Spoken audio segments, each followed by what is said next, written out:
మనం ఒక కొబ్బరికాయ శివాలయానికి పట్టుకెళ్ళాం అనుకోండి, ఆ కొబ్బరికాయ కొట్టి 2 చెక్కలు ఈశ్వరుడికి నైవేద్యం పెట్టి మనకి ప్రసాదంగా సగం ఇస్తారు. ఓ కొబ్బరి చెక్క ఇస్తారు, కాసిన అరటిపళ్ళు ఇస్తారు.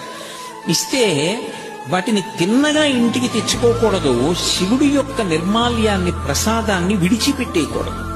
చాలా మంది తెలిసి తెలియక ఒక మాట అంటుంటారు, శివాలయం నుంచి ప్రసాదం తెచ్చుకోకూడదు అంటుంటారు. బాగా వినండి, శివాలయం నుంచి ప్రసాదం పట్టికెళ్ళి తీరాలి ఇంటికి. దాన్ని గోడ మీద పెట్టేయడం, నంది దగ్గర పెట్టేయడం, అటువంటి పిచ్చి పనులు చేయకూడదు. ప్రసాద తిరస్కారము బహుదోషము. ప్రసాదాన్ని తిరస్కరించకూడదు.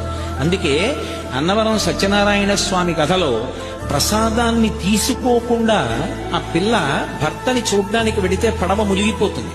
ఒక కథలో ఏమిటి, ప్రసాదం తినకపోతే పడవలో ముంచేసేటంతటి పైశాచికవాదా పరమేశ్వరుడు? అంత పైశాచిక మనస్తత్వం ఉన్నవాడా? కాదు. ప్రసాదము అంటే అనుగ్రహము, ఈశ్వరానుగ్రహము ప్రసాదం రూపంలో లోపలికి వెళ్ళి అందులో 6వ వంతు మనస్సుగా మారి మనకున్నటువంటి సమస్యలకి కావలసినటువంటి పరిష్కారం అదే మనసులో బుద్ధి నిర్ణయించి ప్రచోదనం చేస్తుంది. ఆ ప్రసాదం లోపలికెడితే సమస్యకి పరిష్కారం లోపల పుడుతుంది.